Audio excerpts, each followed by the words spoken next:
Kain na tayo. Bagay ko naman naglaba. Then, nag-relax ako pag naglaba. Sa bali ko. Yan ang pinaglabunan. Hinaw kapoy. Dalawang gutom ko.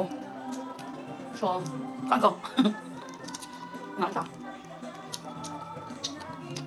Ako ba mo ka? Hindi ako ano niya. Ano na ako ang kani? Yummy. Sayang eh. Sayang ba no? Dako tanang niya. Gamay sulod. Kano lang sulod na? Wait, sayang. Ba? Tapos, ano pa yan ako? Ako ay sayang sa kuwa ba? Kung sayang ako, kahit pati kaning ipaka ko. Kung zero. Ha? Uy. Ulo.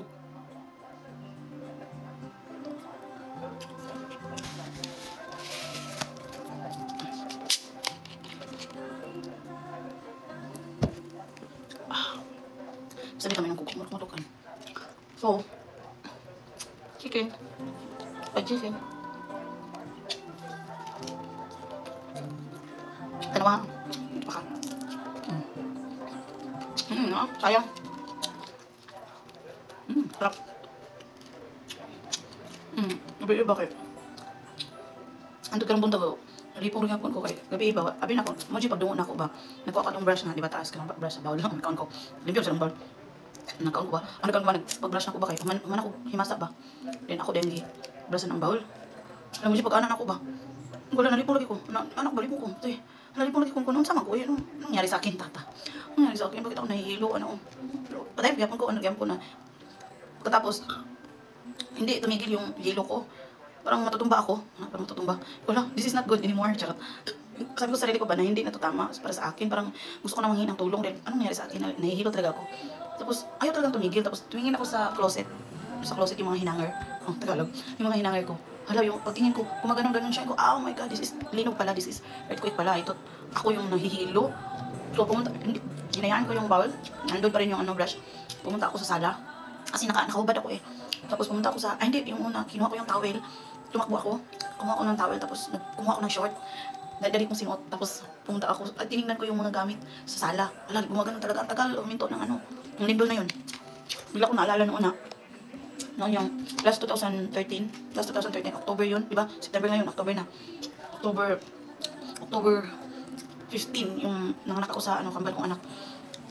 Hindi namin yun inasahan. Pagkatapos ng operation ko, pagkatapos ng cesarean ko, lumabas na kami sa operating room, lumabas na kami, tapos kinuha na yung mga anak ko, kinuha na yung, ang isang anak ko nandun sa mama ko, yung isa nandun sa kaibigan niya. Tapos ako nakahiga sa tapos tinulak ako ng one of the, trabaho doon, tinulak ako kasi dadalhin ako sa room namin. Hindi pa kami nakalayo, biglang lumindol ng super, din yun, yung 6.8 din yun, yung nangyari sa Cebu at saka dito din yun.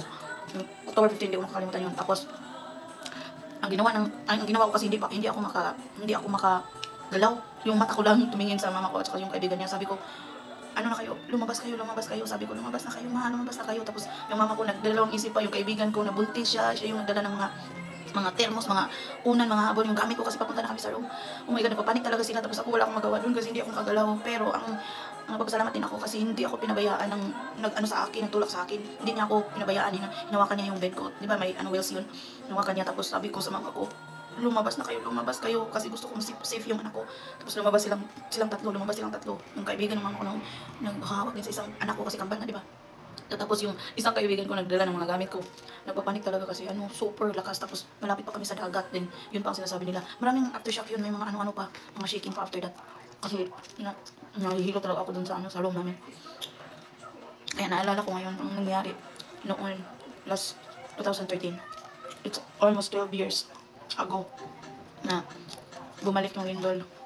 Oh my God, so parang ako nasusuka talaga, sure. Hindi ako ha. Nahilo talaga ako, parang yung sakit ko sa mata na ang makita talaga, tapos gusto mong sumuka, gano'n. Kaya naalala ko nung nangyari noon, yung anak ako, na malakas-lakas ng lindol.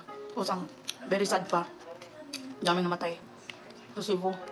Kasi sa Visayas, nangyari sa una katong nanganak ko, karon Visayas gapon. Pero apektado ang Mindanao because ang Mindanao and Visayas, malapit lang kasi sila. So kung sobrang lakas sa Visayas, hindi siya masyadong malakas dito sa amin, pero malakas na din yun yung naramdaman namin, pero grabe. Sa Cebu talaga ang pinakamalakas. Kaya, keep safe everyone should. As in, my God. Kagabi, nung nangyari kagabi, natutulog lang yung kasama ko dito, yung anak ko. Hindi ko sila hindi ko sila pinukaw kasi nawala din naman yung lindol. So, hindi ko na lang sila pinukaw. Bito, grabe ka to. Ito, ginagawa ng laban ang ulo. Muksa ka on. Mukhaan ka. Ano to? Thank you for watching.